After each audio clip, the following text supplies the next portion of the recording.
Eh bien, merci de m'avoir passé maintenant le flambeau et je vous en remercie tous et je suis très heureux de voir qu'il y a beaucoup de gens qui se sont mis sur ce système extrêmement complexe pour ma pauvre petite tête, très, très, très ancrée dans des procédures du passé. Mais j'essaye et je suis heureux de vous accueillir et de vous souhaiter une bonne année à tous dans les nouvelles conditions que nous connaissons en ce moment. Alors aujourd'hui, vous me permettez, je vais commencer tout de suite. Aujourd'hui, le sujet que nous avons à traiter, c'est le roi et les dieux dans le palais de Marie. Nouvelle approche. Ça va se passer en deux temps. Moi, je vais faire une première partie qui va concerner le palais et la sacralité du palais, c'est-à-dire l'architecture, pour proprement parler, les bâtiments. Puis, Béatrice me succédera et elle prendra la deuxième partie où elle va étudier le roi et les dieux dans les images du palais. C'est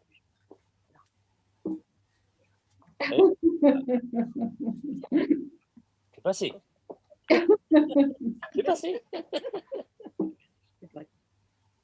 Alors, on n'arrive pas à passer l'image. Ben, ça y est. Mais on va voir comment il faut faire. Une petite flèche là en bas. Oui. Cliquer avec la souris. C'est là qu'il faut appuyer?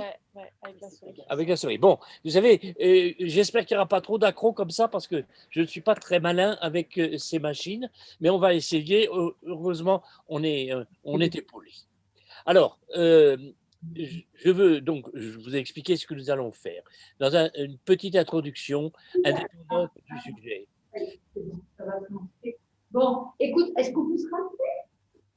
Qu'est-ce qui se passe? Demain, moi, je vais pas grand-chose.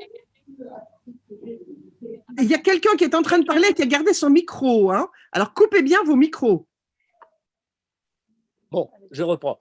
Je vous ai dit ce que nous allons faire, mais je vais faire une toute petite introduction pour resituer le drame qu'a connu Marie ces derniers temps et qu'il faut savoir que les recherches ne vont plus jamais pouvoir être comme celles qui ont pu être faites jusqu'à maintenant.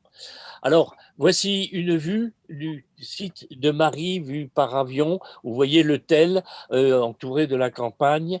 Et ça, c'est l'hôtel tel il est apparu ces derniers temps avec les traces des fouilles. Il y a eu de 1934, date de l'ouverture du chantier, à 2010, 50 campagnes de fouilles. Et ces 50 campagnes de fouilles ont été faites par trois archéologues, André Parot, moi-même et par Pascal Buterlin. C'est un travail énorme qui a été réalisé et on essaye d'en faire quelque chose, mais je dois vous dire que les choses sont tristes à l'heure actuelle. Il y a quelque chose qui intervient là, je ne sais pas si… Raymond, il faut couper votre micro. Alors, juste quelques mots sur le travail qui a été fait. Vous avez ici deux vues.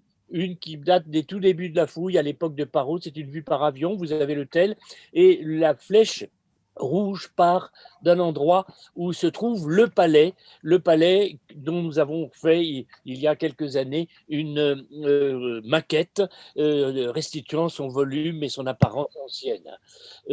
C'est pour vous montrer cette association et simplement pour vous montrer le chemin parcouru entre les débuts, la fouille et ce qu'on peut faire avec ce genre de choses. Le travail est un travail qui est très difficile, qui est très difficile à comprendre, difficile à faire et qui pose des quantités de problèmes quand on fait des recherches archéologiques sur des sites d'architecture de terre. Voici en 3 photos des processus. En mars en 1936, André Parot fouille le palais. Et prenez l'exemple que vous avez là d'une très belle salle avec des grandes jarres, des réserves d'huile qui étaient emmagasinées.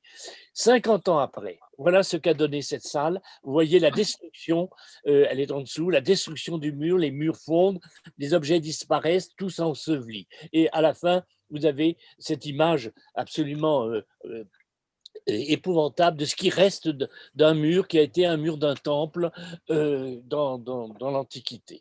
Donc voilà, l'action destructrice de la fouille, c'est une chose qui est très réelle.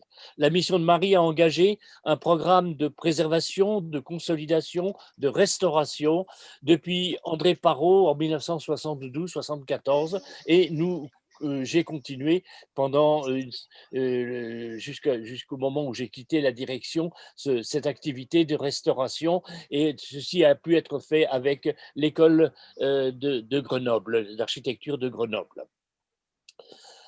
Autre exemple de restauration, la restauration qui a été engagée, enfin non, en ce moment c'est le premier exemple, la restauration qui a été engagée sur le palais. Le palais Parrot, fouillé par André Parrot, était dans un état de ruine absolument incroyable, ce n'est plus que des écroulements de terre.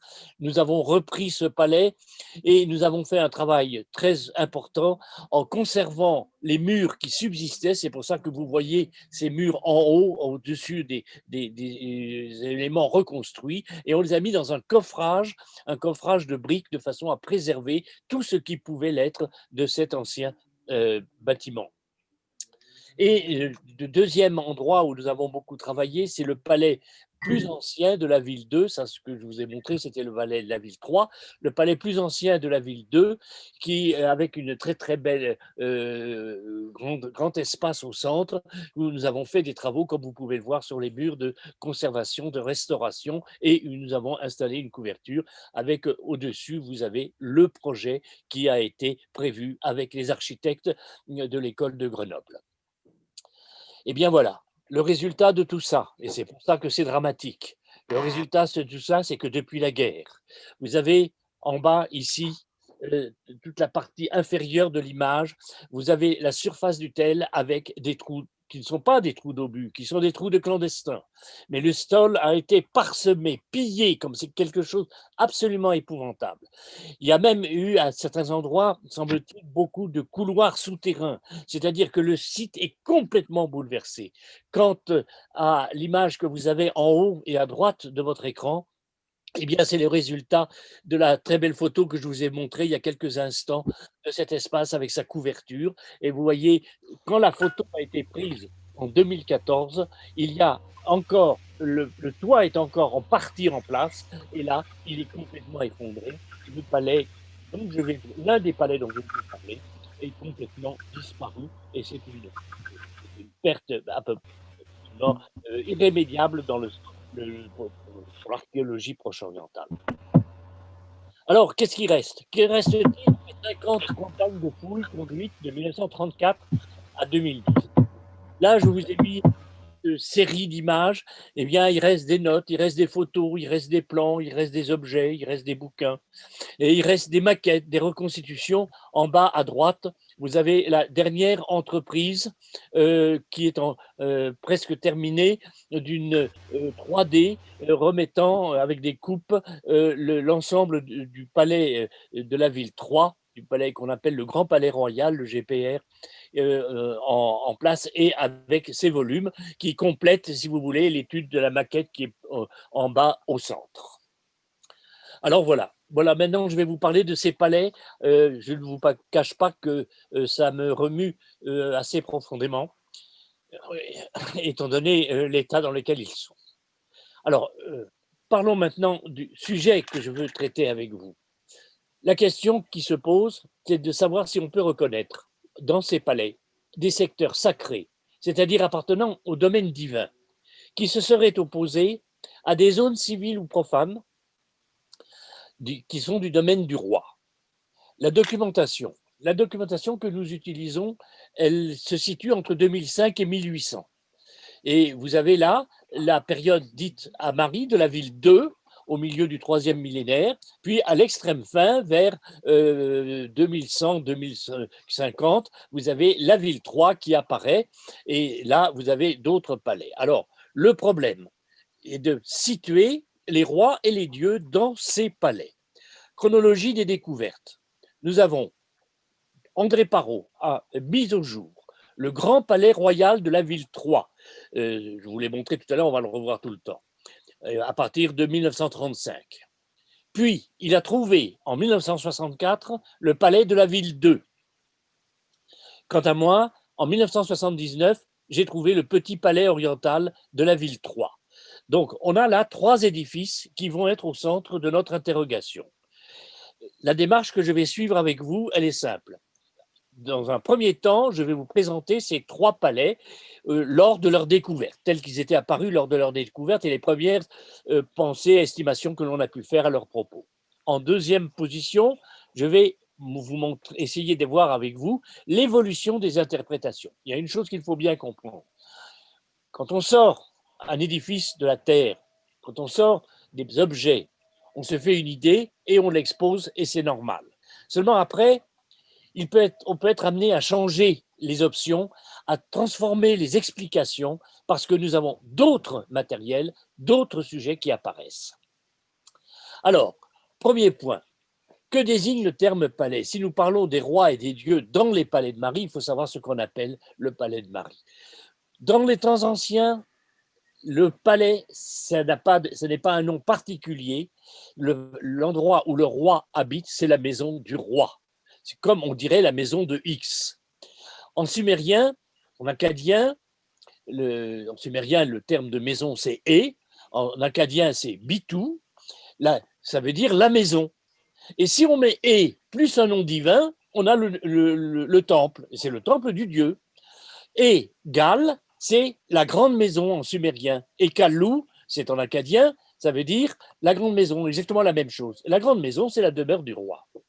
Alors, je vous ai mis là un exemple de palais, celui sur lequel nous partons, avec différentes couleurs pour montrer différents secteurs.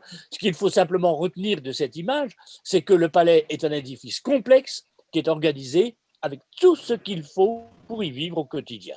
Alors, bien entendu, il y a les systèmes d'accès, les entrées, les couloirs de distribution, les centres de gestion, les magasins, les réserves, j'en passe, pour venir à une autre caractéristique qui est tout à fait propre, par exemple, à ce palais de Marie, il y en a d'autres, c'est que le palais est parfois divisé en plusieurs unités, qu'on pourrait appeler maisons. C'est-à-dire la maison du roi, la maison de la reine, la maison de l'intendant, etc. Et dans ces maisons, vous trouvez des séjours, réceptions, des chambres, des cuisines, des salles de bain, des toilettes, les terrasses de repos, les réserves d'eau, etc. Et j'en passe. Donc, c'est un univers complexe. Et c'est ça qu'il faut bien voir, c'est que dans cet univers complexe, je vais vous convier à essayer de préciser qu'est-ce qui appartient au dieu, qu'est-ce qui appartient au roi. Alors, le palais, habituellement, si vous regardez les ouvrages un petit peu anciens, on admet 2 palais à Marie, un en ville 2 et un en ville 3. En fait, la réalité est infiniment plus complexe. La ville 1, je ne vous en parle pas aujourd'hui, c'est la ville qui a été la ville de fondation de Marie, et c'est la première période entre 2900 et 2400. Aucun palais n'a été repéré parce que la surface fouillée a été trop ferme, c'était en profondeur, et on n'a jamais pu fouiller de grandes superficies. La ville 2, c'est une refondation en 2400 et qui va à peu près jusqu'en 2100. Là, on a trouvé un grand bâtiment. Vous voyez, la flèche vous montre en haut et à droite ce qui reste d'une maquette qui a été faite sur ce qui a été trouvé de ce palais. Il est incomplet et il est pourtant défini comme palais. Je reviendrai beaucoup sur cette question un peu plus tard. C'est un édifice complexe, tout à fait dominé par un temple, et il n'y a pas de salle du trône retrouvée, je vous le dis tout de suite, ça vous explique pourquoi j'annonce que j'en reparlerai. En ville 3, il y a eu une destruction de la ville 2 et la ville a été reconstruite par détruite par Naram-Sin, dont on reparlera, et reconstruite par, sans doute peut-être lui à la fin, et par les successeurs de la dynastie de Marie. En ville 3, on a de 2100 à 1760, on a un grand palais que vous avez tout de suite à droite et dont vous voyez une maquette qui est à l'heure actuelle exposée au Louvre. La seule chose, c'est qu'il faut vraiment s'abaisser parce qu'on marche dessus. Elle est sous le sol de la salle de Marie. C'est pas absolument évident et ça ne permet pas de bien voir les détails de cette reconstitution. Alors, c'est la c'est sûrement la demeure du roi et on a une salle du trône. Et puis, en ville 3, on a un deuxième petit palais. Alors, le palais, le grand palais, on l'appelle souvent le grand palais royal, c'est-à-dire avec les initiales GPR. Le petit palais que vous avez ici tout à fait en bas et à droite de l'image, c'est un édifice beaucoup plus petit, on va y revenir, et on l'a appelé le petit palais oriental. Lui aussi est un palais parce que nous avons une salle du trône. Et ça, c'est un des éléments qui permet de les distinguer. Alors le problème qui se pose dans cet exposé, y a-t-il des espaces sacrés distincts d'espaces civils ou profanes dans le palais?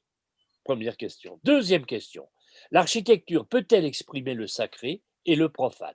Ça, c'est une question beaucoup plus difficile. Il y a des gens qui mettront en doute et il y a des gens qui n'auront peut-être pas la sensibilité pour aller vers une définition des fonctions des différentes parties d'un édifice. Je ne vais pas entrer dans cette problématique. Je vais simplement vous donner des résultats qui sont en principe des résultats que l'on peut croire. Une fois reconnue l'existence des temples, se pose un problème historique. L'apparition du palais en Mésopotamie se fait vers 3500 avant Jésus-Christ, c'est-à-dire 4e millénaire. On trouve des bâtiments complexes, une très belle architecture avec étages, éventuellement même des colonnades, c'est très beau. Ces palais, entre 3500 et 2500, c'est-à-dire ce que nous appelons l'époque d'Uruk et des dynasties archaïques, ou des dynasties archaïques, on n'y reconnaît pas de signe évident de sacralité, ni de salle du trône attestée comme celle que l'on connaîtra plus tard. Au rez-de-chaussée, il y a les services, à l'étage, il y a la vie quotidienne et les réceptions, c'est-à-dire exactement ce qui se passe dans les maisons. À l'époque d'Agadé, milieu du 3e millénaire, 2400-2200, c'est l'époque à Marie de la Ville 2. Le souverain d'Agadé, Naram-Sin, est un roi qui est divinisé. On le voit parce que sur la stèle que vous avez là à droite et puis après au centre, j'ai prélevé une petite partie que j'ai agrandie. On voit très bien la tiare à cornes qui est établie sur sa tête et qui est un signe de divinité. Donc, le roi Naram-Sin, vers 2200, est divinisé. Et ça, c'est un point bouleversant, c'est nouveau. On n'a pas d'attestation pour le moment antérieure d'une telle opération de divinisation du roi. Or, il se trouve que Naram-Sin a été vainqueur de Mari, de la ville 2 de Mari. Il a détruit la ville 2 de Mari. Il a été le destructeur de la ville, mais aussi son début de reconstruction. Il a entamé la reconstruction. Et peut-être même, pas simplement du palais, peut-être de la ville, ça on ne sait pas. Alors, la question qui se pose, la divinisation du roi a-t-elle eu un impact sur le palais? La découverte première, le grand palais royal de la ville 3. 85 ans de recherche depuis 1935. Alors, on a fait des tas de recherches sur l'architecture, je ne reviens pas dessus. On a trouvé, Parrot a trouvé, quand il a fouillé ce palais, un lieu sacré certain que j'ai cerclé sur le plan de gauche. C'est un temple avec une chapelle en plus et autour d'une cour. Enfin, c'est vraisemblablement une cour. Cet ensemble est imposant, mais il faut bien reconnaître que par rapport au plan d'ensemble du palais, il est à l'écart. Il n'est pas accessible immédiatement. Il faut passer par des tas de secteurs avant. Et le dispositif est assez curieux. On sait, par les textes trouvés dans le palais, que la divinité est appelée Belet et Kalim. Ça ne veut simplement dire la dame du palais. Ça ne nous renseigne pas beaucoup sur les caractéristiques de cette divinité. Mais enfin, on sait qu'elle s'appelle la dame du palais. Et on a un autre texte. Cet autre texte nous dit qu'il s'agit d'un palais habité par les dieux. Alors ça, c'est rare, ça, c'est quelque chose de tout à fait intéressant parce que ça va nous introduire dans un aspect tout à fait particulier de ce palais. Donc, un lieu sacré dans le palais a été reconnu dès le début des fouilles. Ce secteur des temples, il faut voir, et c'est ce que je vous mets dans la partie centrale, je vous ai mis en focalisation centrale le principe d'organisation d'un temple oblong de Mésopotamie. Et vous voyez tout de suite que ce temple, je l'ai agrandi à droite, ce temple, eh bien, il reproduit le schéma d'organisation que je vous indique. J'ai mis sur la partie agrandie dans l'angle supérieur gauche, 2 points rouges, l'un est le lieu, le podium où se tient le trône de la divinité, et vous voyez qu'elle se trouve dans une petite pièce, mais devant une très grande pièce oblongue, et deuxièmement, un deuxième petit trait, un petit point, c'est celui qui correspond à la chapelle. Ce qui est important dans le principe d'organisation du temple que vous avez là, c'est qu'elle manifeste la rencontre en vis-à-vis du fidèle et de la divinité. Le fidèle, il est sur son trône, la divinité est sur son trône, sur la partie gauche. Et d'elle, il y a émane un rayonnement qui va vers l'homme.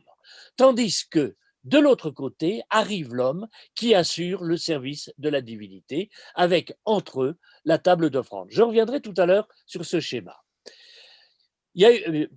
Quand André Parrot a trouvé le palais, il a identifié tout de suite le temple que je viens de vous montrer.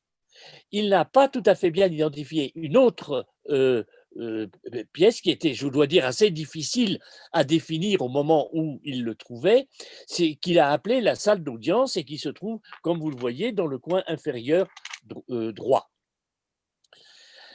Qu'est-ce que c'est que cette salle d'audience? Il a cru que c'était pour que les gens viennent faire hommage au roi en entrant dans le palais. En réalité, on a retrouvé par la suite une lettre dans le palais qui, je dois dire, l'explication, bon, on pouvait tout à fait l'admettre, hein, il n'y avait pas d'indication qui permettait d'être plus. Mais la lettre indique que, je ne vais pas vous en donner la traduction parce que ce serait trop long d'en faire l'analyse, mais il s'agit d'une chapelle dédiée à la divinité Ishtar, qui est là, en salle 132, au bout de cette grande cour. Salle oblongue, peinture, podium, ça veut dire qu'il y a un deuxième centre sacré dans le palais. La sacralité diffuse. Alors, s'agit-il d'une sacralité diffuse ou de divers points sacrés? Depuis cette époque et depuis le moment où l'identification a été faite de cette salle 132 comme salle d'Ishtar, il y a eu beaucoup d'analyses faites dans le palais, des plans, des fonctionnements, des fonctions. Je reviendrai peut-être une seconde tout à l'heure. La deuxième découverte d'envergure sur les palais, c'est la découverte du palais de la ville 2. Alors là, il n'y avait aucun doute, quand André Parrot a trouvé la ville 2, c'est-à-dire cette ville-là, il l'a trouvé, ce bâtiment-là en 1964, il est tombé sur un grand temple qu'il a appelé l'enceinte sacrée de la ville de Marie. L'enceinte sacrée, vous l'avez cerné sur le plan qui est sur la partie gauche, et à droite, vous avez une restitution de cet édifice qui est un peu étrange parce qu'on a voulu faire une maquette transparente. Qu'importe. Ce qui importe, c'est qu'il y avait un très grand temple dans ce palais et qu'il a été reconnu tout de suite à la découverte de l'édifice. Alors, juste une planche pour vous montrer le caractère imposant de ce temple avec son espace central, qui est un espace central couvert, dont je vous donne ici quelques éléments, et là-bas, à droite et en haut, des restes des parois et de l'explication des différentes couches de réfection de cet édifice sur lequel je n'entrerai pas. Troisième découverte, cette fois-ci, c'est 1979. Je prends à ce moment-là la direction de la fouille et dès la première campagne, je fais un sondage à un endroit tout à fait différent de ceux où André Parrot avait travaillé et je trouve le petit palais oriental de la ville 3 qui a vécu du 21e au 18e siècle. Alors, ce palais, vous l'avez en plan sur la zone de droite. Et il a des particularités sur lesquelles je vais quand même beaucoup insister. Vous avez une coupe d'abord de la salle du trône, car il y a une salle du trône. Et quand on a une salle du trône, eh bien, on peut parler d'un palais. Mais il n'y a pas de temple. Il y a une salle du trône et, ce qui est tout à fait étrange, 2 hypogées, 2 tombes souterraines sous chacun des très grands espaces que vous avez, j'ai mis en range sur le plan qui est à côté, et j'ai mis des reconstitutions volumétriques dans l'angle de gauche. Revoici une coupe sur ce palais qui vous situe les deux hypogées sous ces grandes salles, et j'ai mis une photo d'une de ces ruines qui est tout à fait remarquable et c'est grandiose. C'est vraiment quelque chose de tout à fait intéressant et c'est nouveau, c'était nouveau. Pour conclure sur cette phase de découverte des palais, on a mis en évidence que l'existence de 3 palais et l'existence d'une sacralité. Un temple très important dans l'édifice de la ville 2, un temple dans le palais de la ville 3 au même emplacement, c'est-à-dire que c'est un lieu sacré qui se perpétue dans le temps, et en plus, on a pu réinterpréter la salle d'audience 132 pour en faire la chapelle d'Ishtar. Ensuite, un 3e palais, beaucoup plus petit, avec 2 hypogées. Il y a une chose que l'on peut déjà déduire de cet inventaire, c'est qu'il y a un essor de la sacralité du palais, de l'édifice de la ville 2 à celui de la ville 3. Alors là, le 3, il a un petit peu sauté à cause de la ligne qui a bougé, je m'en excuse. Puis 2 espaces sacrés et non plus un. Mais il y a des questions qui se posent, c'est pas parce qu'on a trouvé des espaces sacrés que tous les problèmes sont résolus. Première question, y a-t-il des signes régaliens dans l'édifice de la ville 2? Deuxième question, pourquoi n'y a-t-il pas de temple dans le petit palais oriental, temple comme ceux qu'on a vus dans l'enceinte sacrée ou dans le grand palais royal? Troisième question, pourquoi 2 tombes sont-elles dans le petit palais oriental? C'est une maison d'habitation, donc elle peut avoir des tombes, mais aucune dans l'édifice de la ville 2 ou dans le palais de la ville 3. Les tombes ne se trouvent que dans le petit édifice du palais oriental. Ces questions nous entraînent à une approche plus approfondie. Bon, il y a eu un temps où on a beaucoup travaillé sur le palais. Alors, recherche sur tous les indices qui permettaient de comprendre son volume, et j'insiste ici, je vous dis en coin, quand on ne peut comprendre l'architecture et son fonctionnement que si on retrouve le volume primitif. Il vaut mieux le retrouver même approximativement avec quelques incertitudes, mais si on ne recherche pas le plan et le volume, enfin plutôt le volume à partir du plan, eh bien l'édifice, on ne le comprend pas. Donc, il y a eu là des grands progrès. On a pu comprendre l'organisation. Là, le plan que je vous donne à gauche, ce n'est pas le plan du rez-de-chaussée, c'est le plan de l'étage, avec les circulations qui sont en jaune et les points de jonction entre le rez-de-chaussée et l'étage qui sont les escaliers. Et vous voyez que les circulations, ce sont des grands couloirs qui distribuent des bâtiments en gris qui sont les appartements. J'ai fait un croquis, enfin, j'ai demandé à l'architecte de la mission, Nicolas Brèche, de faire ce dessin, cette reconstitution des appartements du roi reliés à la salle du trône. Et en dessous, vous avez le dernier travail de restitution en 3D de ce document. Et ce travail vient de se terminer. Le premier point, dans ces deuxième phase, avec les recherches et les transformations de ce qu'on peut penser, je vais le dire de façon un peu brutale, le palais de la ville 2 perd son statut de palais. Alors c'est dramatique, un palais qui n'est plus un palais, mais alors qu'est-ce que c'est? Eh bien c'est un temple. Alors là, c'est une évolution, il faut le dire, ça n'a pas été du jour au lendemain. André Parot l'avait identifié avec un palais parce qu'il était sous le palais du 2e millénaire. Et moi-même, je l'ai longtemps, très très longtemps, appelé palais, en lui donnant une qualification de sacralité plus forte, certainement, mais je l'ai appelé palais. Et finalement, je suis arrivé à dire non, ce n'est pas un palais, c'est un temple.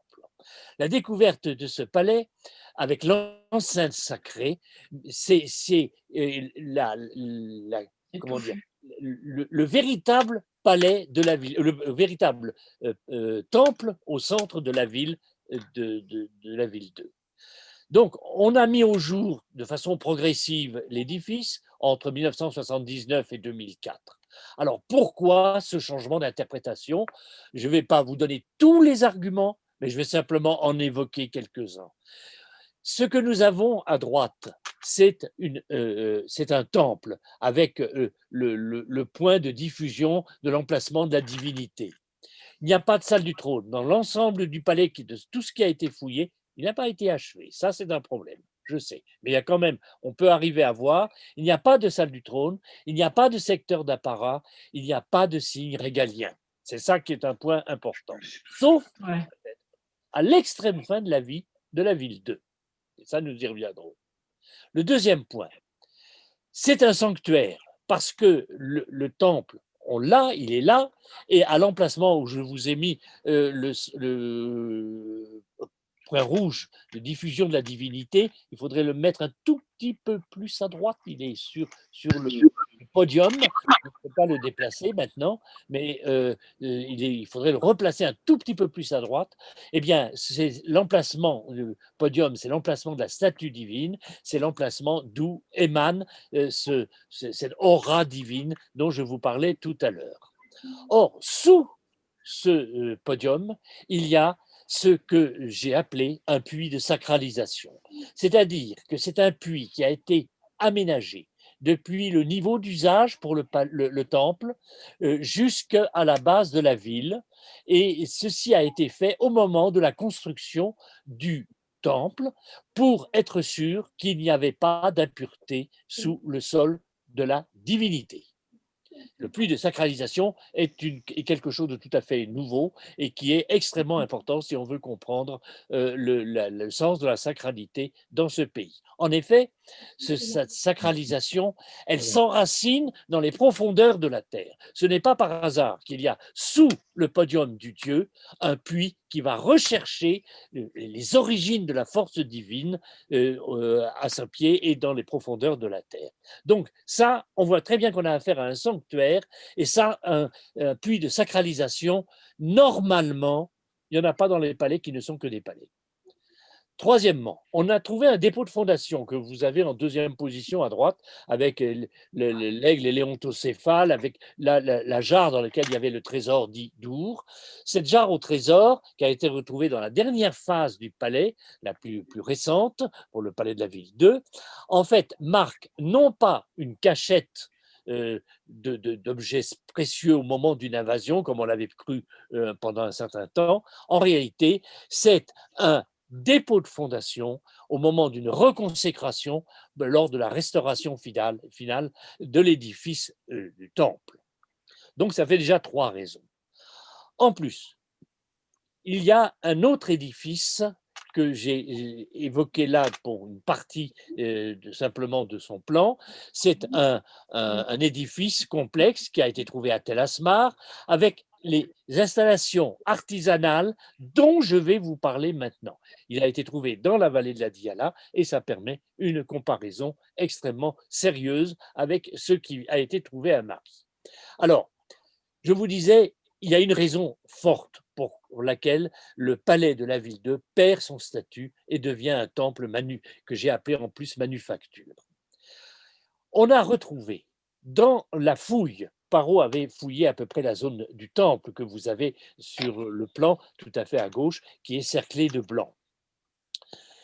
Si nous sommes avancés un peu tout autour, nous n'avons pas fini la fouille, c'est dommage, je le regrette infiniment étant donné ce qui s'est passé depuis, mais ce qui était frappant, c'est que nous avons retrouvé à 5 endroits différents des activités artisanales que j'ai marquées par ce cercle rouge avec diffusant des rayons, des activités artisanales qui sont extrêmement développées, comme vous pouvez le voir, dans toutes les parties du palais que nous avons fouillées. Alors, qu'est-ce qu'on a retrouvé? D'abord, on a retrouvé une énorme masse de silex taillés. On a même retrouvé des endroits où les silex étaient taillés sur place. Pourquoi? Eh bien, pour faire par exemple, ce micro-perçoir que vous avez au centre de l'image.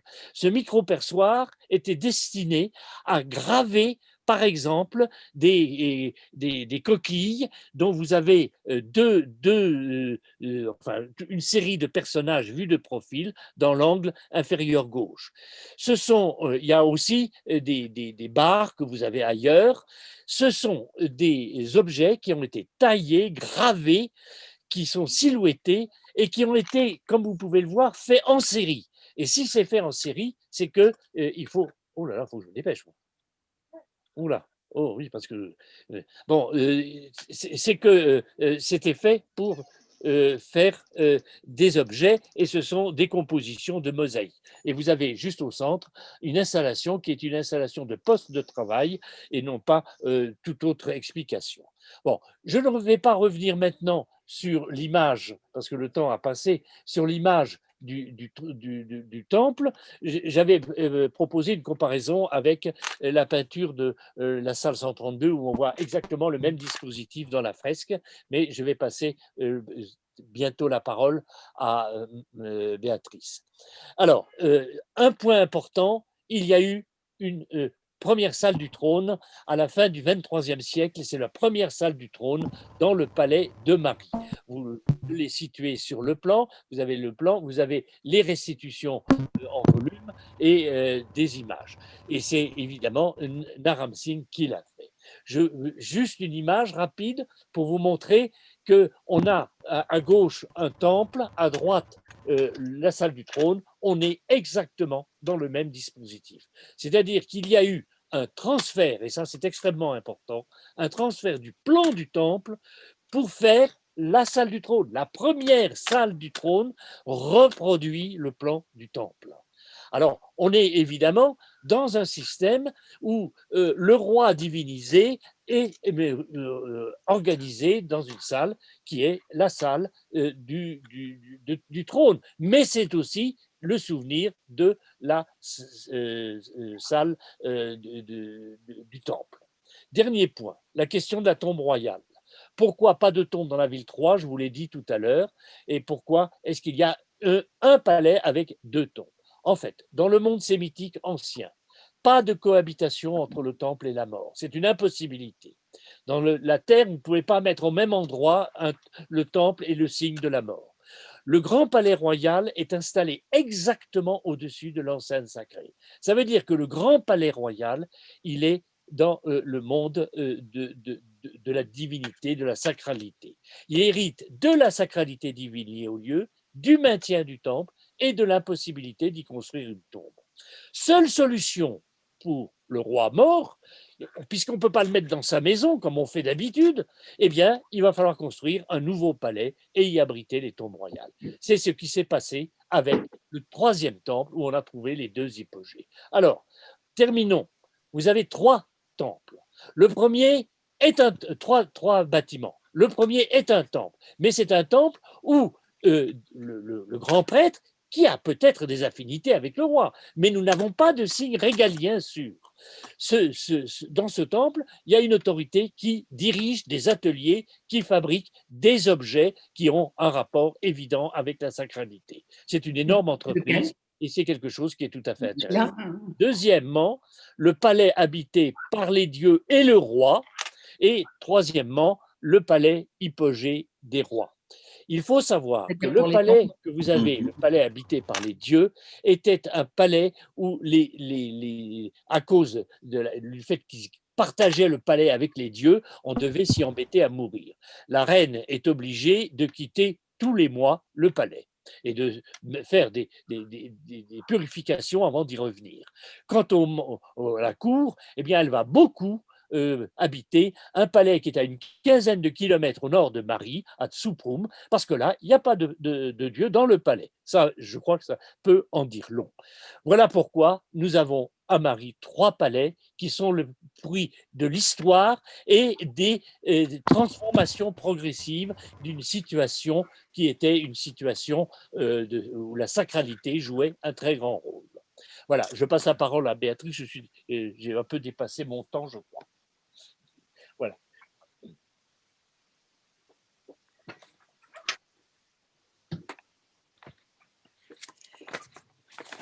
Oui, le roi et les dieux dans les images, c'est en apparence au moins plus immédiat que dans l'architecture. D'autant plus que le sujet a été traité assez abondamment, soit dans des études spécifiques, soit dans des études plus générales. Et Yallah. je Je. je citerai en priorité les études fondatrices de René Labatte et de Henri Francfort, même si elles sont un petit peu anciennes. D'autres études, elles s'appuient sur les textes, hein. D'autres études, alors disons, étant donné que l'iconographie, les images syro-mésopotamiennes, surtout celle de la glyptique, c'est-à-dire des sceaux cylindres, évoquent beaucoup justement les rois et les dieux. Évidemment, la littérature est abondante, mais il faut la glaner ça et là. Bien sûr, il faut se référer aussi à la publication Princeps de André Parot, et puis de Marie-Thérèse Barlet, et puis à des études ultérieures que j'ai eu l'honneur de réaliser, et en particulier justement sur le sujet qui les intéresse. Bon, ça c'est un petit article publié en 2002, mais qui était en fait un résumé d'une communication que j'avais faite à Nican, et qu'on retrouve dans le site internet qui maintenant va être complété, le site internet du ministère de la Culture. Il en a été question aussi à une petite exposition qui a eu lieu en 2013-2014. Un mot non pas sur la ruine elle-même, mais juste pour vous montrer la différence de hauteur de conservation des murs, qui peut expliquer que dans certaines zones, évidemment, il y a eu plus de peintures murales, plus de statues qui ont été conservées que dans d'autres. Et vous en avez ici, disons, la liste des peintures avec leur situation, des plus grandes compositions picturales avec leur situation. Celles-ci, les compositions picturales d'envergure et qui ont pu être restituées soit par les fouilleurs et les dessinateurs Pierre Hamelin et Paul François et Jean Laufray, soit ultérieurement par moi-même. Donc ces quatre documents majeurs ont été trouvés tous sous forme de fragments, excepté en haut à droite la peinture de l'investiture qui a été retrouvée en place et qui a été déposée et qui se trouve d'ailleurs au musée du Louvre, comme vous le savez sans doute. Je parlerai aussi de quelques statues qui ont, par rapport à la peinture, l'avantage d'être parfois, pas toujours, inscrites, c'est-à-dire que nous avons un ancrage historique qu'on n'a pas dans la peinture et dont je vous parlerai dans ma dernière partie. Les initiés voudront bien me pardonner de commencer par une présentation très élémentaire, très basique. C'est l'identification des figures. En fait, comment est-ce qu'on identifie un dieu? Comment est-ce qu'on identifie un roi? Les dieux, d'abord, c'est le plus facile parce que, du moins à l'époque historique, c'est-à-dire à partir du 3e millénaire, les dieux figurés sous forme anthropomorphe, c'est-à-dire sous forme de figures humaines, sont généralement coiffés d'une tiare, d'une coiffure à cornes, et le nombre de rangs de cornes étant plus important si elles sont élevées dans la hiérarchie. À gauche, pourtant, vous avez un dieu important qui est le dieu Sin, le dieu de la lune. À côté, c'est la déesse Ishtar, déesse de l'amour et de la fécondité, qui est une déesse majeure, le pied appuyé sur un lion, comme vous voyez. Et puis, l'avant-dernière à droite, ce sont des déesses dites Lamassu, qui sont des déesses toujours avec le même geste des bras levés et qui sont des déesses protectrices et souvent protectrices de portes. Mais les dieux apparaissent aussi sous une forme d'animaux, ou plus exactement de monstres, Alors, on connaît, par la Grèce, on connaît évidemment le sphinx que vous avez à droite en haut, mais évidemment, il est très abîmé. Le griffon à tête hélicoïdale qui est juste en dessous. Et puis, quelque chose qui est plus spécifiquement mésopotamien, c'est le taureau androcéphale, le taureau à tête humaine, ailée ou non ailée. Et puis, les dieux sont également présents sous forme de symboles, et en particulier sous la forme du cercle dans lequel est inscrite une étoile et éventuellement une étoile flammée, comme ce que vous avez en haut à gauche, l'étoile flammée faisant référence évidemment au dieu du soleil Shamash. Et puis, ces symboles peuvent apparaître sur des mâts et avoir bien sûr une signification religieuse, et en particulier en bas à droite, vous avez le dessin d'une stèle, alors qui est beaucoup plus tardive, parce qu'on est un millénaire plus tard, mais qui flanque l'entrée d'un bâtiment qui, de ce fait, et du fait qu'il est surmonté par un dieu, montre qu'il s'agit d'un temple.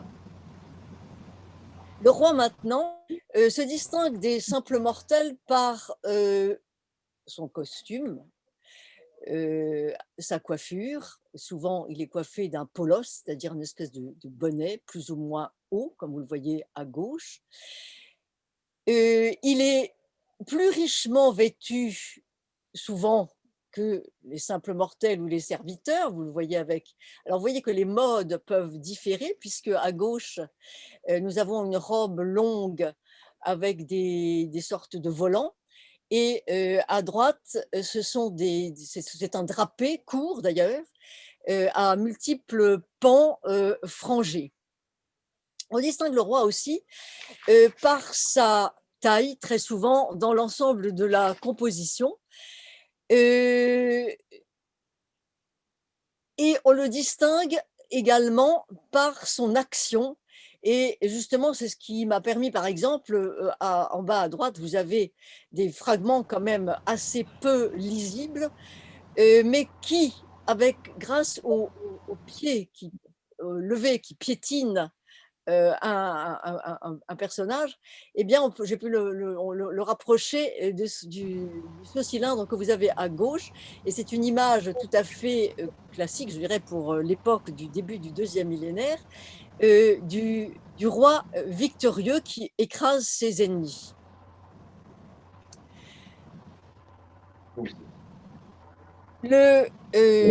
Alors, voyons maintenant, je vais prendre au fur et à mesure, détailler un petit peu ces différentes compositions, sous l'angle évidemment du rapport entre le roi et la divinité. Dans la salle centrale de la chapelle d'Iftar, que vous avez déjà vue sur un plan, il y a eu donc une peinture murale trouvés en fragments assez importants, mais qui ont été rassemblés donc par les fouilleurs sur la restitution que vous avez en bas à droite en couleur. En haut, elle est complète, il y a 2 registres supplémentaires, mais ceux qui nous intéressent sont ceux qui sont en couleur. 2 registres justement qui montrent des scènes d'hommage à des divinités. Sur le registre supérieur, il s'agit de la déesse Ishtar, encore une fois, qui est assise sur une sorte de trône, mais l'officiant, en quelque sorte, est une divinité mineure, puisqu'elle a un rang de cornes. En dessous, en revanche, nous avons le roi, qui fait au dieu Sin, donc le dieu de la lune, une libation à l'aide d'un récipient dont il verse le liquide dans 2 autres vases posés à terre, mais qui fait aussi sans doute sur l'autel qui est blanc là, une fumigation. Ce qui est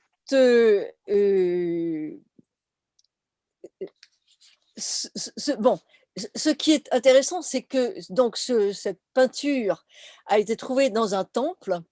Et ce que nous voyons ici, en fait, il y a très peu d'aspects anecdotiques, il n'y a pas guère peu de personnages secondaires.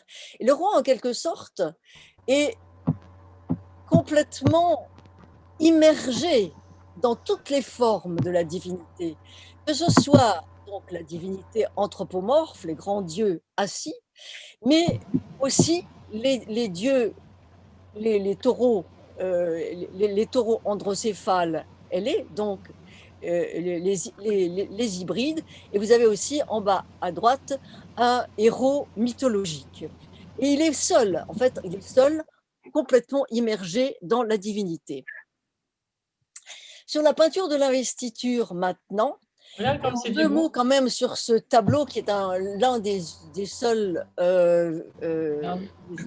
des rares compositions picturales qui ne soient pas sous forme de registre, mais de tableaux dont Jean Margueron a décortiqué en quelque sorte l'organisation, la composition faite sur des bases métriques et un tracé régulateur fait à partir du carré et de la diagonale rabattue, que vous avez le schéma que vous avez en haut à gauche.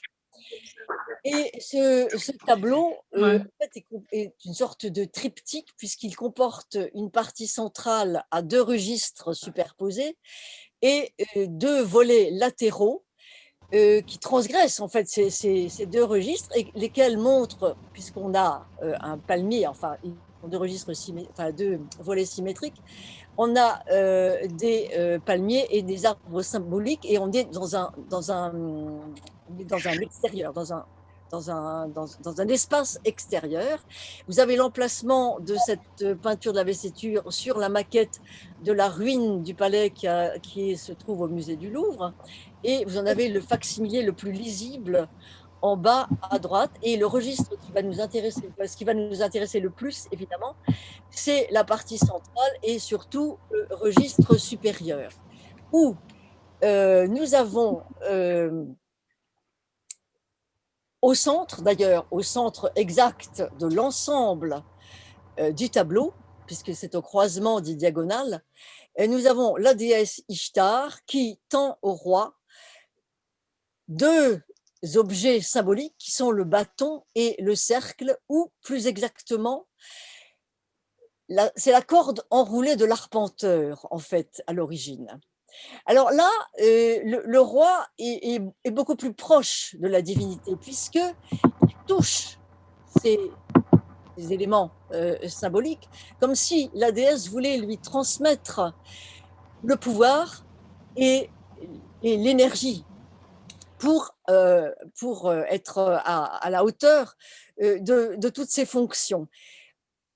Et lui aussi, en fait, il est seul face aux divinités, puisque dans toute la partie centrale, d'ailleurs, même dans le reste de la composition, excepté des éléments anecdotiques comme les cueilleurs de dattes qui grimpent sur le palmier, et bien, vous n'avez que là aussi les différentes formes de divinité.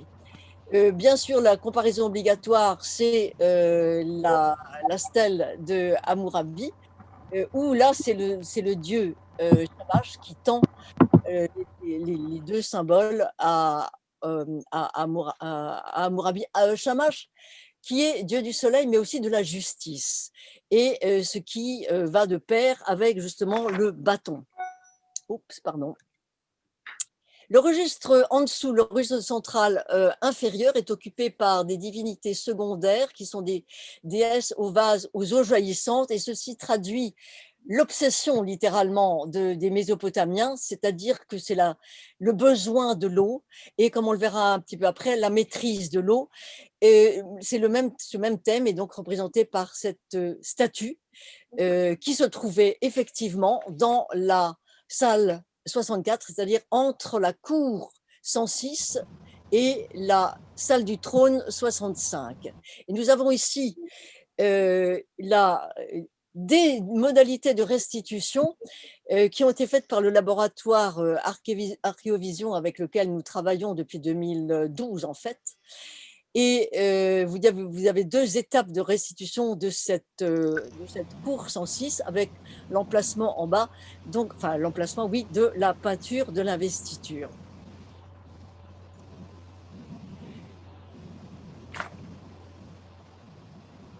Autre présence royale par rapport aux dieux, pardon, ce sont les statues d'ancêtres qui, elles, se trouvent dans la salle du trône, sur la tribune en face du trône royal. Donc, dans le côté opposé, vous avez la flèche qui vous indique l'emplacement. Et la statue de Ishtupilum que vous avez au centre a été retrouvée effectivement au pied de l'escalier qui monte à la tribune. C'est la photo que vous avez à gauche. Idinilum, j'en parlerai un petit peu moins parce qu'il pose des problèmes de datation. Lui, il a été trouvé dans le secteur des temples. Mais tous les deux, d'ailleurs aussi bien Ishtupilum qu'Idinilum, se présentent en orant avec les mains jointes au niveau de la taille, donc en adorateur de la divinité. La dernière restitution qui sera bientôt mise en ligne sur le site de culture.gouv, des grands sites archéologiques. Donc c'est la dernière restitution en date donc, de la salle du trône, où vous avez justement la statue de Ishtupilum au fond, que l'on devine au sommet de la tribune. Mais on aurait dû aussi, on ne l'a pas fait, mais on aurait pu aussi placer à côté de lui la statue de Pudureshtar, laquelle n'a pas été trouvée à Marie, mais a été trouvée à Babylone. Alors, elle est très intéressante parce que, alors, de toute façon, son inscription stipule que Pudureshtar est le fils d'un Shakanaku de Marie. Et cette statue possède une coiffure avec justement des cornes, donc comme Naram-Sin. Donc il s'agit là d'un roi divinisé. Avec une petite restriction peut-être quand même, parce qu'il se pourrait que ces cornes aient été insérées non pas d'origine, mais ultérieurement.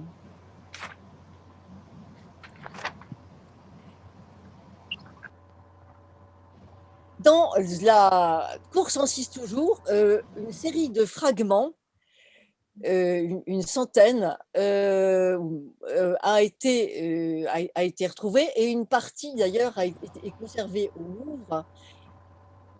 Et je me suis occupée, à la suite de Dominique Parère d'ailleurs, qui avait commencé, donc de proposer une restitution un peu plus complète de ces ensembles de fragments, dont le plus grand est au Louvre, ce que vous avez en bas à droite. Le plus grand s'appelle la salle sacrificielle, parce que nous avons le roi, que vous avez à droite, malheureusement trompé, qui se... En conférence, je veux une conférence. Excusez-moi, je t'interromps, Béatrice, il y a quelqu'un qui a un micro et on l'entend. Oui, je l'entends aussi. Vous pouvez couper vos micros, tous. Et donc le roi est identifiable non seulement à son costume, comme je l'ai dit tout à l'heure, mais surtout à sa stature, à sa taille, puisqu'il fait le double de dimension des 2 registres de dignitaires qui le suivent et qui amènent le taureau au sacrifice. Le roi est grandeur nature, là, c'est-à-dire 1m60, 1m70. Comment sait-on qu'il l'emmène au sacrifice? Eh bien, ces taureaux en sont parés, eux aussi. Ils ont les cornes argentées, un texte d'ailleurs, il fait allusion à ça. Ils ont une espèce de lune, un croissant lunaire sur le front. Et le roi avance, on le voit à la position de son bras, d'un pas décidé, il respire la force, la vigueur, on le voit à sa musculature, de son mollet en particulier.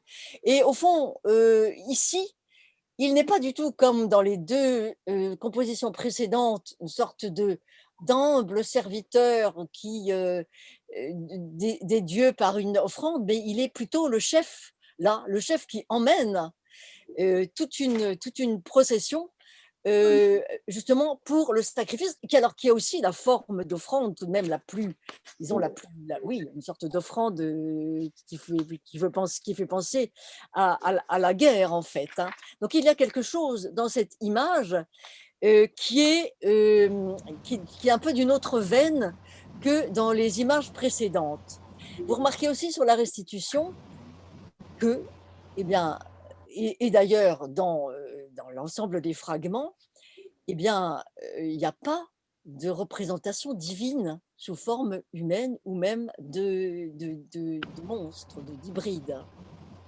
La divinité est représentée uniquement, comme vous le voyez avec cette étoile, sous forme de symbole. Une question peut se poser. Alors voici la restitution de la cour 106 avec les peintures que l'on peut restituer, bien sûr. Et il y a malheureusement beaucoup plus de plein que de vide. Un étudiant en thèse, Charles Pivert, a complété les restitutions que j'avais commencé à ébaucher et les a mises en couleur de façon à être intégrées dans cette image. Et il a aussi d'ailleurs, en consultant les archives, vu que moi j'avais placé ça tout à fait à droite sur le mur, près de l'angle, en fait ça n'a pas de bout. Et enfin, en réalité, donc cette scène sacrificielle était placée à peu près au milieu de la moitié occidentale du mur. Et on peut se demander où est-ce que cette procession se rendait. Et je pourrais suggérer qu'elle se rendait sur la haute terrasse, peut-être, qui se trouve non loin du palais, la haute terrasse adossée au temple de Dagan et sur laquelle on montait par une rampe. Et on a une autre image du roi, toujours grandeur nature, dans la cour 106. C'était sur le mur que vous avez ici à droite, mais qu'on voit mal. Et c'est le roi victorieux, on a peu de fragments, une modalité du thème de la victoire un peu différente, puisque là, le roi, il prend une touffe de ses ennemis par une touffe de cheveux, ce qui est plutôt sur un mode un peu égyptisant, et que l'on retrouve sur d'autres documents, à Ougarit par exemple, ou bien ici sur la peinture de Tilbarsip que vous avez à droite. Et ce thème est évidemment conforté par le visage blanc aux yeux fermés que vous avez à droite en bas et qui en fait doit être représenté comme un élément couché, comme vous le voyez sur mon ébauche de restitution à gauche. Enfin, dans la salle 220 prime, qui est la salle de réception des appartements privés du roi, eh bien, parmi tous les fragments retrouvés, on n'a pas de tiare à cornes, on n'a pas de divinité. Le roi est représenté uniquement dans ses actions, dans ses hauts faits, vainqueur de l'ennemi, comme je l'ai montré tout à l'heure, chasseur du lion, en bas à droite, recevant ses tributaires. Et bon, il y a peut-être des cérémonies en l'honneur de construction. Là, on ne sait pas trop. En haut à gauche, on ne peut pas définir le thème de façon absolument certaine. Alors, j'en arrive à mon dernier point. Et c'est un essai de mise en place historique que je n'ai pas dont je n'ai pas voulu parler d'emblée. Alors, évidemment, nous souhaiterions bien mettre un nom sur les rois qu'on a vus sur les peintures, comme il y en a sur les statues. Mais même pour les statues, je vous l'ai dit à propos de Idinilum, des difficultés surgissent parce que la chronologie des souverains est encore sujette à certaines incertitudes. à la fois de chronologie absolue et même parfois d'ordre dans la séquence. Néanmoins, en réunissant les données architecturales, iconographiques et textuelles établies ou en cours d'étude, on peut arriver au schéma suivant. Bon, vous savez que bon, le Grand Palais Royal appartient à la ville 3, la ville 2 ayant été détruite par Naram-Sin, mais Naram-Sin a mis en place des gouverneurs qui s'appellent des Shakanaku, et qui s'émancipent petit à petit, et c'est à eux en fait que l'on doit l'essentiel de la construction du Grand Palais Royal. Vous avez un schéma qui vient de Jean Margueron, qui est un peu dépassé, mais enfin qui donne quand même une idée des étapes diverses dans lesquelles, au cours desquelles le palais a été construit. Alors, on a un peu tendance à dire qu'il a été construit vers 2000, ce qui est pratique déjà, même mnémotechniquement, mais à cause de la crapaudine, c'est-à-dire donc du pivot de la porte d'entrée du palais, qui est au nom de Anundagan, qui est relativement bien daté, mais aussi avec des incertitudes. Et en réalité, le palais, évidemment, a été construit ailleurs, pardon, a été construit bien plus tôt, et en particulier parce que déjà, on a pu établir que certaines parties sont antérieures à 2000, et parce que la peinture, justement, de la salle 132 se rapproche tout à fait de l'iconographie que l'on retrouve à l'époque de la troisième dynastie d'Ur, c'est-à-dire de la fin du dernier siècle du troisième millénaire. Vous avez ici, en dessous, deux éléments comparatifs. D'autre part, les deux statues, et je parlerai surtout de celle d'Ishtupilum à gauche, eh bien, Ishtupilum, il pourrait peut-être même être antérieur à la construction du palais et avoir appartenu au palais qu'on appelle le palais fantôme et dont on n'a que quelques vestiges. En tout cas, ça veut dire que le lignage ancestral de la dynastie qui occupait le Grand Palais Royal remonte tout de même assez haut.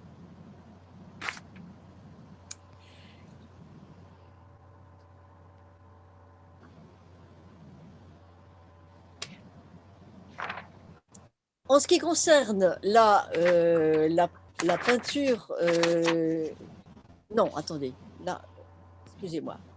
Oui, alors en ce qui concerne Puzo-Rechtar, oui, il nous amène au problème de la divinisation des rois, que d'ailleurs Francfort, en tout cas dans l'ouvrage, dans la traduction de son ouvrage, on traduit plutôt par déification, et au fond, je préférerais ce terme, parce qu'en fait, ce que dit Francfort très nettement, et je crois qu'on peut le suivre, c'est que les textes et les images que nous avons examinés jusqu'ici témoignent d'une unique conception de la souveraineté. Le roi mésopotamien était un mortel, chargé du fardeau écrasant consistant à diriger l'humanité dans sa servitude. Si sa divine élection le dotait d'une puissance surpassant celle du commun des hommes, elle ne le rendait pas égal aux dieux. Et en effet, si vous voulez, il y a, d'après les textes, une sorte de fusion, enfin de confusion entre le roi et la divinité, mais le roi ne possède pas tous les attributs, toute la puissance, toute la puissance divine. Et d'ailleurs, dans les représentations, on se demande si, lorsqu'il y a un hommage à un personnage qui pourrait être un roi divinisé, on ne sait pas s'il s'agit plutôt de sa statue, ce qui serait sans doute plutôt le cas, ou bien plutôt que du roi lui-même. Et d'ailleurs, Francfort va même jusqu'à dire que cette divinisation ou déification du roi avec le culte qui était rendu dans certains temples, c'était jamais dans le temple de la capitale du royaume, mais dans les temples des cités vassales. Et par conséquent, c'était plutôt un acte politique qu'un acte mystique. Après les Shakanaku, se met en place une dynastie amorite, c'est-à-dire de sémites de l'Ouest, des nomades à l'origine, dont le premier roi important a été Yardunlim, et c'est à lui que nous pouvons attribuer la peinture de l'investiture qui est antérieure. Ça, c'est certain pour des raisons techniques que je n'ai pas plus le temps de développer là. Donc qui est antérieure à tout le reste de la décoration de la cour 106, laquelle est sur, vous avez vu sur les restitutions, c'est du plâtre blanc. Là, on a réservé en fait sur le mur, on a gardé sur l'enduit de terre d'origine la peinture de l'investiture et rebadigeonné toute la cour de plâtre autour. Donc, la peinture de l'investiture est plus ancienne que les autres peintures de la cour Saint-Cis. Et puis, nous arrivons au règne. Alors, c'est qui est un interrègne, en fait. C'est aussi une dynastie amorite, mais qui avait conquis la ville de Ekalatum, c'est-à-dire dans la région, dans le triangle assyrien, donc sur le Tigre. Et donc, on appelle ça l'interrègne assyrien de Haute-Mésopotamie. C'est en fait le grand Samsi Adou qui a fait cette conquête, mais il a délégué son fils, Yasma Adou, pour être vice-roi de Mari, lequel d'ailleurs a été réputé non pas tellement pour ses exploits guerriers, mais parce qu'il aimait la vie luxueuse.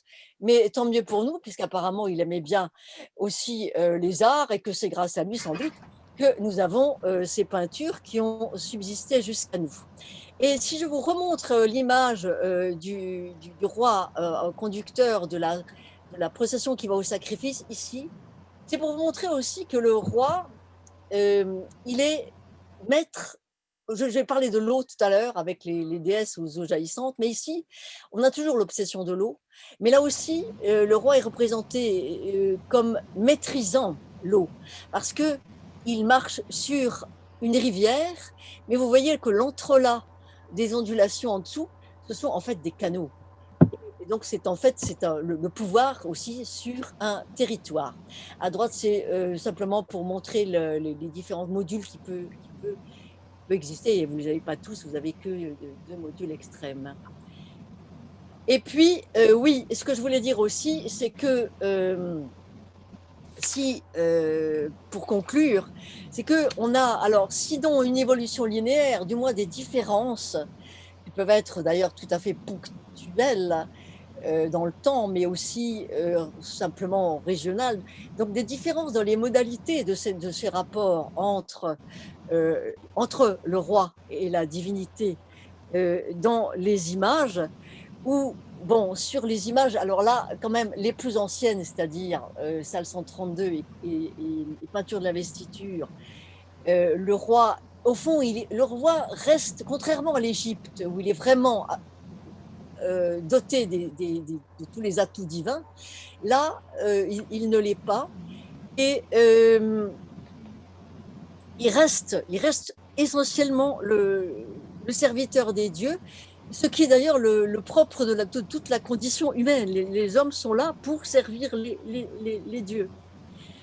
Mais avec Yasma Adou, justement, on change complètement de registre.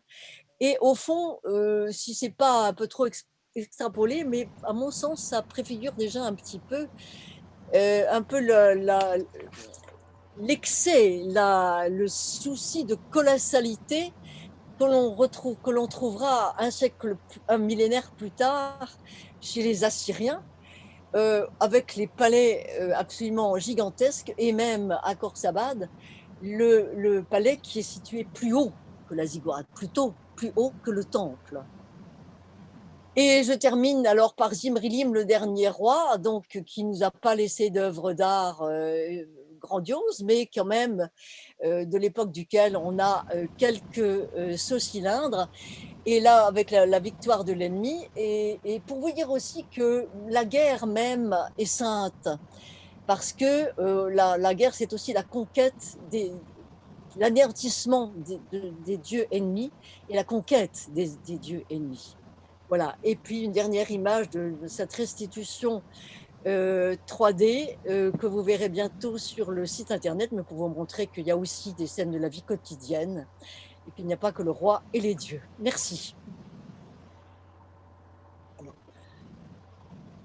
Merci beaucoup, Béatrice. Écoute, ces deux conférences, parce que pratiquement nous en avons eu deux pour le prix d'une, étaient absolument passionnantes. Et puis, moi, je suis fascinée par toutes ces reconstitutions, ces maquettes.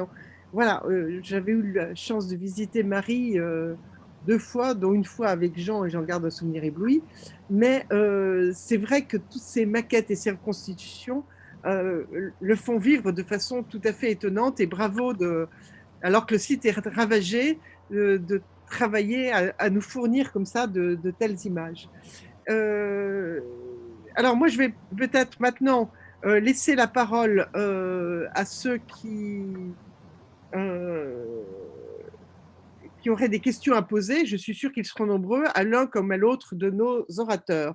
Vous pouvez maintenant soit remettre votre micro, soit éventuellement, si vous préférez, la poser par écrit. Qui a envie de poser une question? Moi, j'ai une question. Je suis Béatrice Hoiry. J'ai une question pour Madame Muller. Dans la fresque que vous nous avez montrée, il me semble que c'était la première, celle où le roi fait une libation, devant la divinité. Tout à droite de cette fresque, il y a quelque chose qui ressemble, alors sur mon petit écran, comme s'il y avait une figure qui écartait des voûtes, en fait, qui écartait une voûte. Oui, c'est un personnage mythologique. Oui, et donc c'est une voûte qui représente le créé ou c'est… Non, c'est plutôt le ciel. Le ciel, d'accord. C'est l'étoile, oui. Merci. Et c'est un motif récurrent ou c'est un… Non, pas du tout. Exceptionnel. Il est exceptionnel. Merci.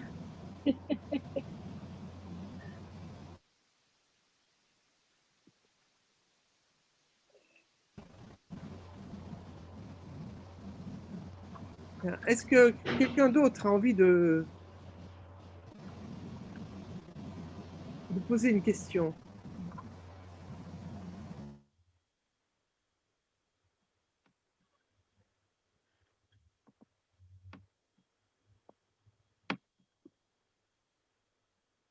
Moi, j'ai été tout à fait fascinée par cette réinterprétation du changement, finalement, du même lieu qui est d'abord un temple et puis un palais.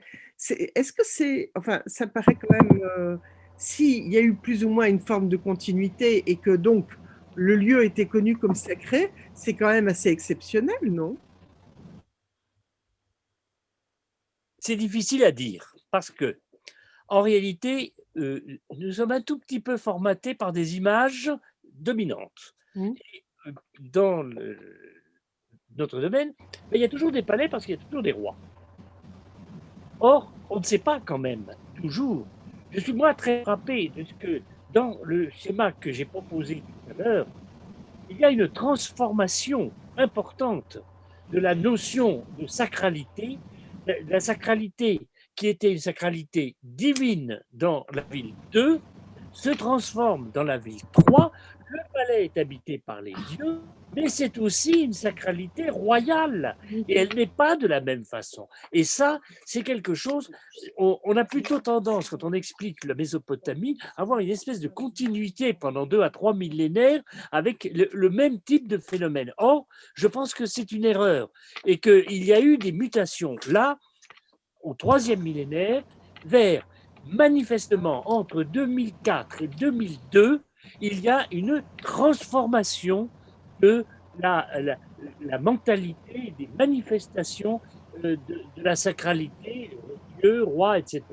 Or, je suis frappé, je ne peux pas vous l'expliquer maintenant, mais que, de ce que, dans un premier temps, il y a entre la ville 1 de Marie et la ville 2 de Marie la jonction se situe à peu près au XXVe siècle ou à peu près, il y a deux situations qui sont totalement différentes et on n'a pas du tout la même type d'installation.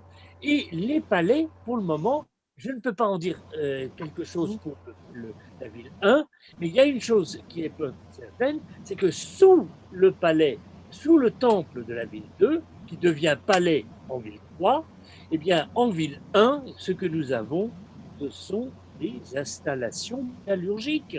On n'a pas de grand édifice. Donc, il y a une transformation en 1 ou 2 millénaires des données de base et de la façon dont les gens voient les choses qui est certainement très importante. Voilà. Et donc, un changement de statut du roi, oui. Et voilà. Oui, oui. Et ça va avec la déification des rois, mais qui ne sont jamais, quand même jamais les égaux des dieux. Non. Ils ont de la sacralité. La salle du trône a un aspect de sacralité royale, mais pas forcément quand même divine. Il y est? Vas-y. Oui. Et alors, est-ce que cette évolution serait liée au déclin d'un clergé? Ah, vous savez, moi je déduis des choses de l'évolution des bâtiments, de tout ce que nous trouvons en fouille. Moi, je ne suis pas dans les textes et je ne sais pas si il y a moyen de déceler ce que vous suggérez dans les textes. C'est possible, mais est-ce qu'on a assez? Je ne sais pas. Là, j'avoue mon incompétence, je suis archéologue, je ne suis pas du tout épigraphiste et les textes, je ne les reçois que par l'intermédiaire des spécialistes et je n'ai pas, moi, la possibilité d'entrer et de voir si on pourrait aménager certaines des croyances, pas du tout pour être révolutionnaire, mais pour mieux comprendre certaines des choses qui peuvent exister. La royauté, un clergé, oui, il y a un clergé, ça c'est sûr, il est très important. C'est quand même un grand prêtre qui vient se plaindre dans le palais de Marie que la reine a empiété sur le domaine du dieu, dans le palais. Alors, ça veut bien dire que le clergé est là et fait des pressions. Alors, dans les scènes que vous avez montées, vous ne nous avez pas dit qu'un clergé était représenté. Ah non, moi non. Moi, je ne peux pas vous le dire. Je ne sais pas, Béatrice a dû s'éloigner une seconde là. Je ne sais pas si elle pourra répondre. Moi, je ne le vois pas. Hein. Le clergé, je ne le vois pas. Je pense qu'il y a des personnages qui peuvent être des prêtres, ça on en connaît, des grands prêtres peut-être. Le problème, dès qu'on a affaire, si vous pensez à la situation du temple de la ville 2, on peut se demander si le titulaire, c'est manifestement le grand temple de la ville 2, qui n'est pas en position centrale géométrique, mais qui occupe la position centrale dans la ville quand même. Bon, est-ce que à la tête de ce temple, est-ce qu'il y a un roi qui est en quelque sorte serait le grand prêtre, ou est-ce que c'est un grand prêtre? Je n'en sais rien. Je n'ai pas assez d'éléments. Dans la fouille du palais de ce que nous avons fait, nous avons trouvé une tablette qui mentionne le roi. Ça ne veut pas dire que le roi habite ce lieu. Ça ne veut pas dire. Bien entendu que le roi est un personnage qui peut intervenir d'une façon ou d'une autre, mais on ne le voit pas dans une situation dominante. Voilà. Merci. C'est difficile. Bon. Est-ce que ça pourrait correspondre alors parce que bon, il y avait toujours eu cette théorie au départ d'une sorte de roi prêtre avec une distinction entre fonction politique et fonction religieuse et bon. Alors le roi prêtre, ça a été très à l'honneur. Je dois vous dire que je ne suis pas sûr. Oui, oui. Je ne suis pas sûr que je vous ai donné tout à l'heure. c'est que les grands édifices du 3e et du début du 4e et du début du 3e millénaire qu'on a trouvés, et il y en a de splendides, n'ont jamais les traits d'un temple. Et comme je vous le disais tout à l'heure, on ne voit pas non plus de salle du trône. Claire, évidente. Hein. Là, celle du Palais de Marie, je ne vous en ai pas parlé parce que ce n'était pas le moment de développer, mais nous avons une dizaine d'exemples de salles du trône de ce type. Par la suite, à l'époque historique, deuxième millénaire, etc. Donc, on sait que ça existe. Avant, nous n'avons rien. Nous ne voyons pas comment dans un palais du début du 3e millénaire, le palais de Kish, l'analyse montre qu'il y a un escalier qui donne sur une colonnade en façade et que cet escalier est comme une espèce de pompe aspirante pour aller vers l'étage. Eh bien, c'est certainement là qu'il y a la salle de réception. Ça ne veut pas dire… Pardon ? Non, je crois que c'était quelqu'un qui parlait, mais… Bon. En tout cas, voilà, c'est très difficile, hein, mais bon, c'est toujours difficile. L'archéologie, c'est pas du tout une science facile.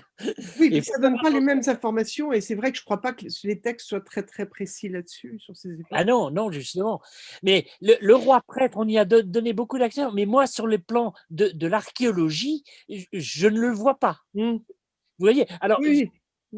Loin de moi l'idée de dire donc ça n'existe pas, parce que ce que je vous disais tout à l'heure, c'est toujours aussi la façon dont on est amené à interpréter. On n'est pas dans une science de l'évidence absolue. Il faut interpréter, il faut comprendre, il faut mettre en relation. C'est quand même très complexe, il faut le dire. Hein. Donc on peut ne pas voir tout à fait les choses. Moi, le roi prêtre, je ne suis pas le premier à le dire, il y en a bien d'autres qui l'ont dit avant moi. Je n'y crois pas beaucoup. En tout cas, s'il y a eu des formes, eh bien, on ne les voit pas tellement bien s'exprimer. Voilà, pour ça. Bon, est-ce qu'il y a d'autres questions?